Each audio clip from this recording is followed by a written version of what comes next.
Your energetic consciousness about money creates your outcomes with money. 70% of lottery winners end up broke again. But if you don't change the energetic consciousness of belief, emotion, attitude, and thought, you will recreate the same experiences. And I have clients who've hired me because they went through that. They're like, I thought money was the answer.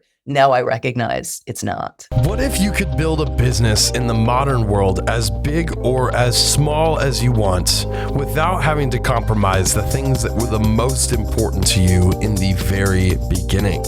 This is the Wealthy Consultant Talks podcast with Taylor Welch and Mike Walker, as they share with you today their learning lessons from stories in their experiences over the past 10 to 15 years and share with you right here, right now. Let's get into it.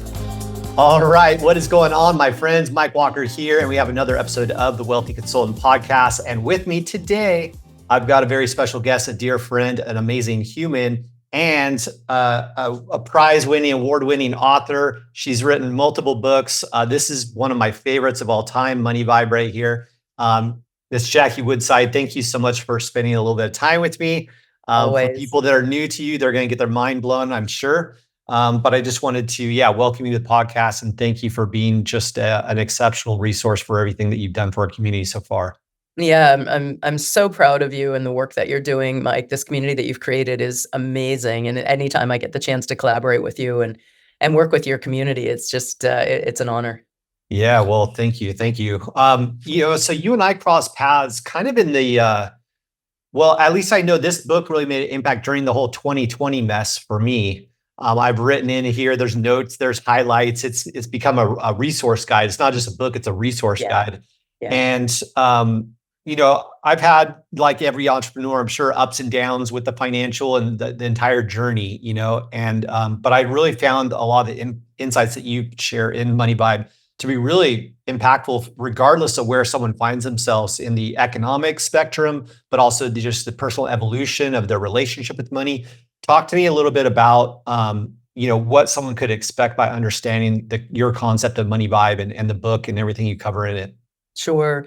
So what people can expect is that their financial circumstances will improve. Like, let's just bottom line it, there you go. So love that. Let's bottom line it. So let me back up on that and give it a little bit of meat on the bone. Your financial situation will improve. This is so interesting. I love the era that we're living in, where science and wisdom tradition or philosophy or spiritual teaching, whatever you want to call it, but they're coming together.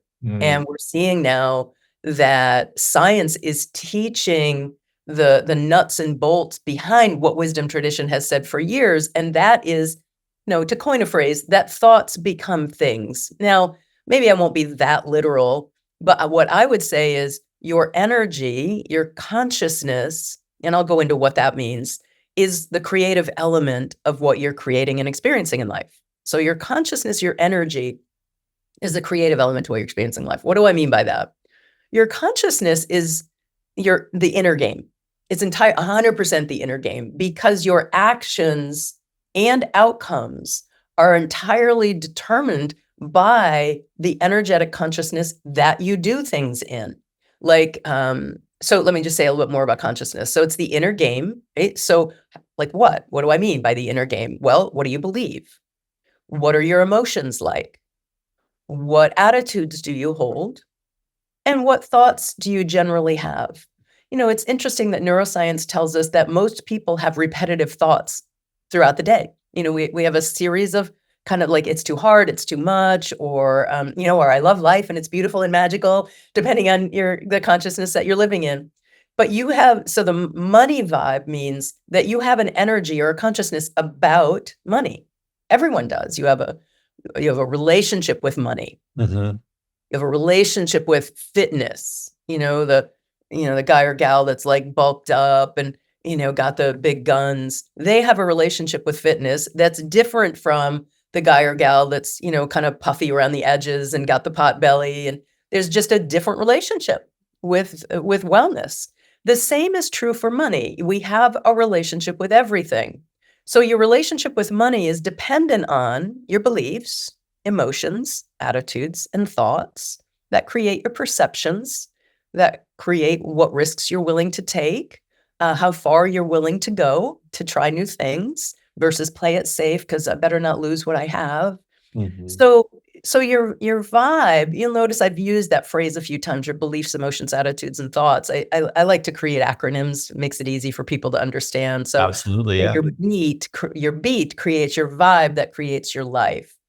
And there's actual science behind that. The way that you think, the way that you feel, what you believe creates an energetic vortex that you live in. I'm not blowing smoke here, folks. This is backed up by science. And let me just say, you know this. You've had the experience of walking into a party or a conference or someplace where there's a group of new people, and maybe you look across the room and you're like, I don't know what it is about them. I don't like their vibe, or maybe you look across the room and you're like, oh, who's that? I like their vibe. And you haven't said anything. It's Mhm. simply some connection that you feel on the energetic plane. You've all walked into a room where like somebody just had a fight or an upset, and you can feel the tension in the air. That's energetic consciousness. And your energetic consciousness about money creates your outcomes with money. Yes, you have to have action plans, strategy, goal setting, all of that. But if you can have the best goals in the worst consciousness, and you will not create positive outcomes. Oof. Oof. That's a writer downer, folks. Yeah. Mhm. And I've lived that, right? Because I'm definitely, I mean, you and I, you know me, like I'm very kind of the logic. Give me a spreadsheet, give me a plan. I'm so kind of on that side of things. But what you just said is dead on. You could have all that, but if the belief mechanisms, that energetic connection you have to money underlying that, it's like you're hitting a glass ceiling. I've certainly experienced that in the past, where it's like, how is it that I'm tracking everything? I'm doing all the quote unquote right things, but it's Yeah. still not getting me further down the line. And I can only look back now and realize, well, yeah, you're missing like the entire other half of the equation. Yeah. I want you to think about like this energy flow I'm talking about, like, kind of the universe or the energy of life is just benevolent and it wants to flow good things to you. If your consciousness is as big as Niagara Falls, you're going to have a lot of good things coming into your life. Things will flow. It'll be amazing. You'll be like living in the domain of miracles. Like every day there's some new surprise and something exciting that's happening in your life because you're creating the energetic conditions for that flow to come into your life. Now, conversely, if you walk around with a sense of scarcity, like you're not good enough, like the universe is not benevolent, perhaps it's malevolent, things don't go my way, I can't catch a break, I'm such a loser. If that's, or it's just too difficult, whatever, that kind of low vibe, inner world of belief, emotion, attitude, and thought, then what you're doing is you're taking this enormous flow of energy that the universe is endless of, and you're just narrowing it down to a tiny little garden hose. Mhm. So that's even though you're doing all the right things and you're spinning all the wheels and you got the plates going and you're spinning all the plates and you're busy all the time. But if your inner world of belief, emotion, attitude, and thought does not align, you will not, maybe you'll have ups and downs, but you will not have a consistent flow of ease and prosperity into your life. I love that. I love that so much. Yeah, I definitely have, um, in looking back at all the various, phases of relationship with money, having come from growing up in an environment where money was scarce. We grew up, essentially broke. And I won't, for brevity here, I won't go into the full breakdown of history, but money was tough and it was always considered like scarce and we don't have enough. We can't do that because of this. And so naturally those types of beliefs were downloaded and embedded within my psyche, Yeah. to the point where, and some were so deep that I just even didn't know, having read some of the books and having, even talked to you and all the different things, like I can still find little traces of it left. And I feel like I'm constantly having to revisit that and go, huh, that's interesting. If I feel Yeah. something or read something that resonates with me differently, it's not a one and done thing, I guess, is what I'm Yeah. trying to share. No, It's it's like, this is a absolutely. unraveling of, Mhm. programming that you might have to do. And I'm assuming that would probably be the case for some of our listeners too. Yeah, no, absolutely. It is a lifelong process. It's, why I say I'll never retire because, I'm always Right. teaching this stuff. I always have to learn this stuff. When I say this stuff, what I mean specifically is that how your beliefs get formed is you have, experiences that you implant and into your subconscious mind. So subconscious mind meaning you're not like thinking about that thing all the time, but it starts running the programs in the background, just like your computer does. Mhm. So you have these experiences, and particularly the ones that your psychological mechanism called the ego interprets as threatening to itself, which can be just be you got embarrassed or you weren't able to get some need met or some desire met when you were a young child, or your parents yelled at you for asking for too much. And you implanted that into your subconscious mind like a danger warning. Now, every time you have, some kind of a desire, you immediately subconsciously say, better back off that. Don't want too much. Don't ask for too much. Don't be too much.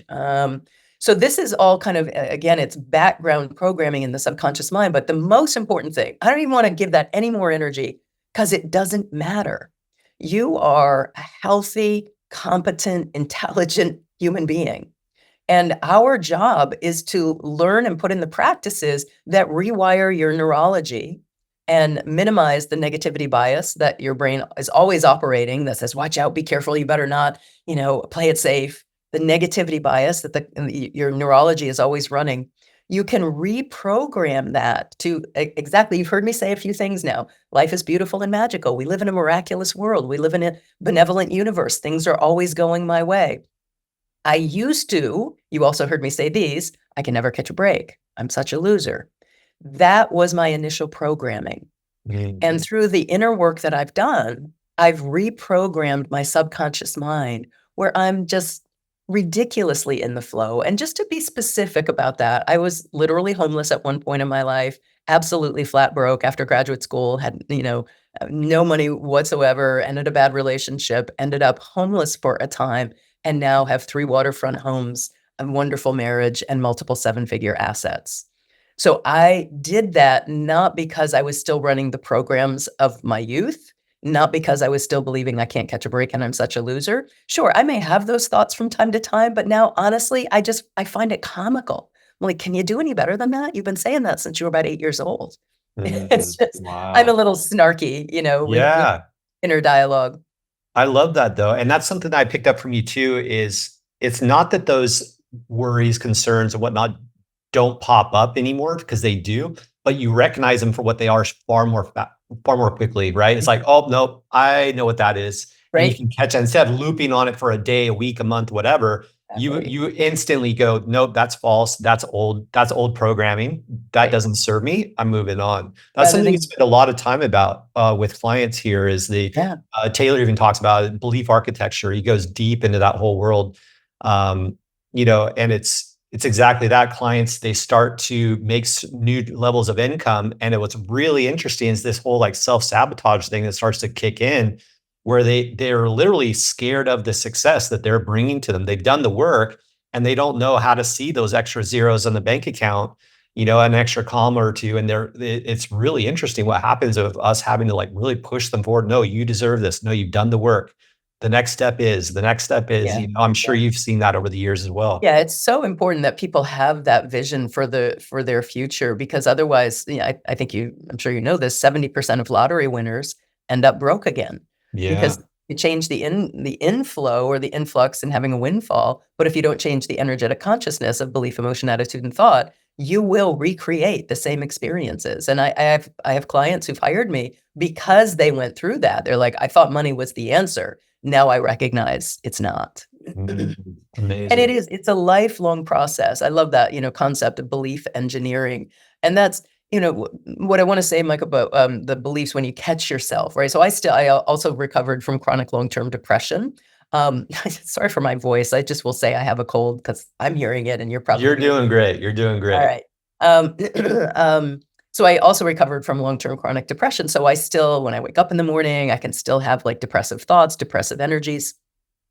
But here's what you need to know, and it just doesn't matter. It's just part of like, neurological regurgitation. It's part of what's just left in my brain, and how you want to think about it is just like if you want to put out a fire, you have to snuff the oxygen out of it.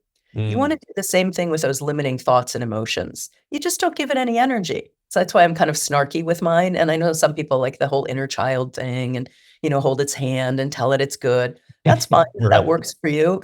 Sure. You know, I'm a little bit more of an ass kicker than a hand holder.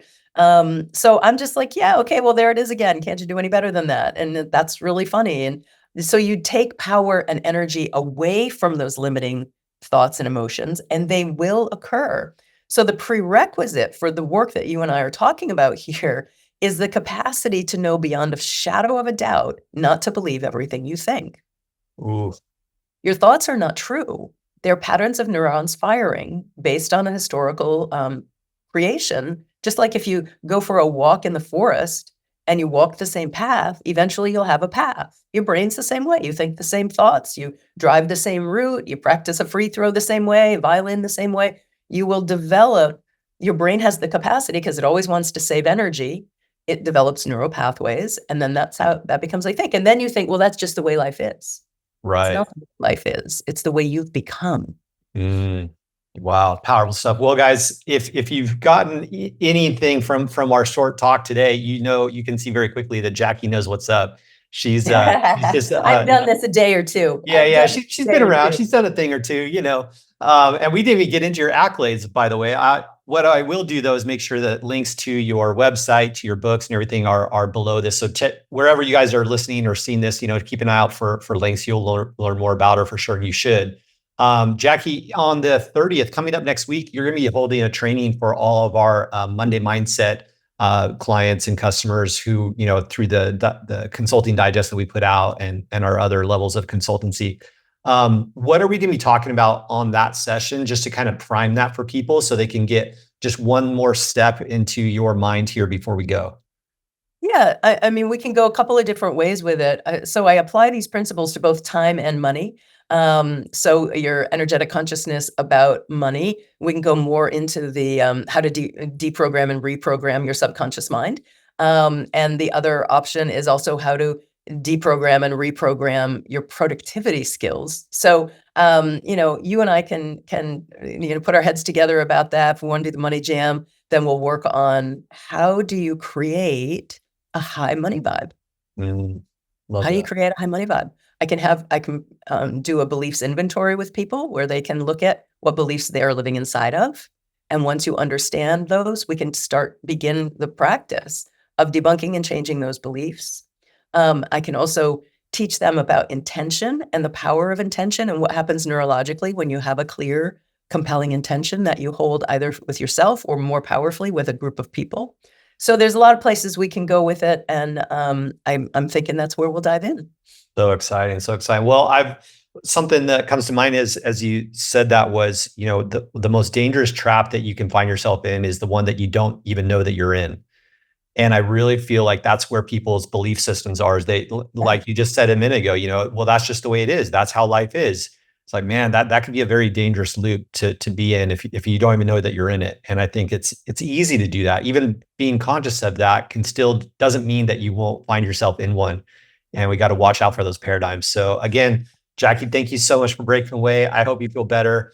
Thanks, Thank you man. for stepping up and being just such an incredible resource to everything that we do here. So we love you, and can't wait to jam on our next session together coming up soon. I know, I'm looking forward to it. Yeah, no, I'm definitely happy to serve and love to it. I'll always love working with you. Awesome. All right. Well, we'll be in touch. Thanks, guys, for joining us. Keep an eye out for Jackie. She's got awesome stuff out there. Get familiar with her work. You'll be glad and a better person for it. All right. We'll see you guys on another episode. Take care.